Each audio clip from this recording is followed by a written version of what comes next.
Today we're talking about histograms.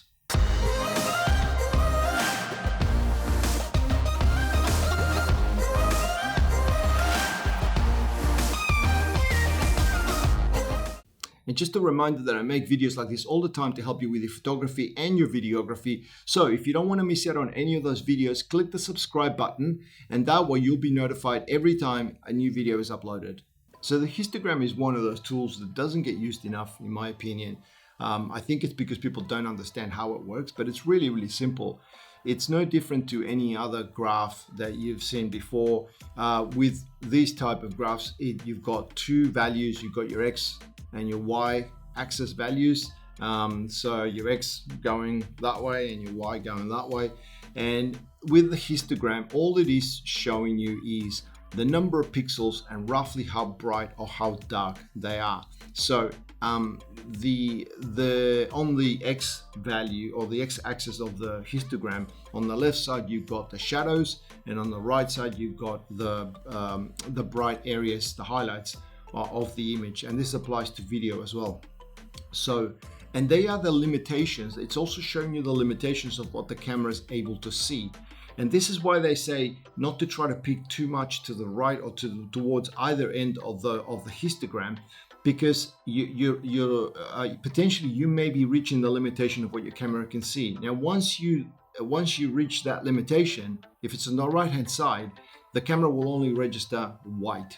So if you're taking a picture of the sky, for example, and the sky's blown up to white, you think, oh, well, that's okay. I'll just go back and post and, bring down the exposure and it'll go back to blue again. The problem is once it hits white, anything beyond that, it just can't recover that. There's no more white than white as far as the camera is concerned. So if you try to bring that down, instead of going from white to blue for the sky, it's going to go to gray, because if you bring down the exposure of white, you're going to get gray.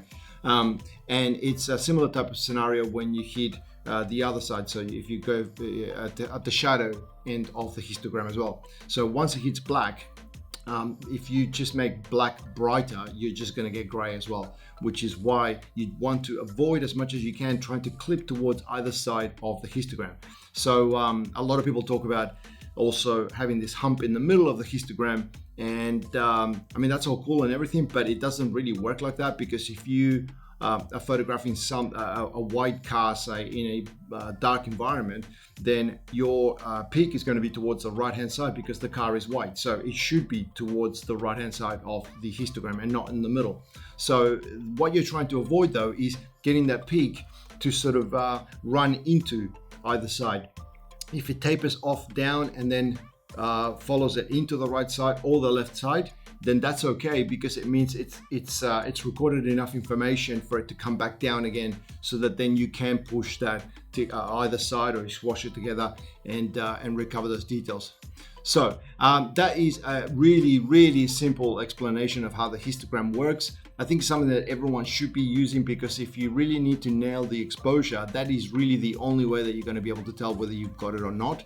Looking at the back of your screen as the preview or the photo itself, don't forget that's not the raw image that you've shot. You should all be shooting raw. That is just a JPEG representation of your image. And I should also add that the histogram that you're seeing is also the histogram of the JPEG of your photograph. So in actual fact, if you're shooting raw, you'll get a little bit more leeway either side. So you should always be shooting raw. So that's it. Look, hopefully you found this useful. If you did find this useful, please give this video a like. It does help the channel. If you haven't subscribed, please consider subscribing. I make videos like this all the time to help you with your photography and your videography. So it'd be great to have you as part of the channel. So that's all from me. Thank you very much for watching, and I will see you in the next video.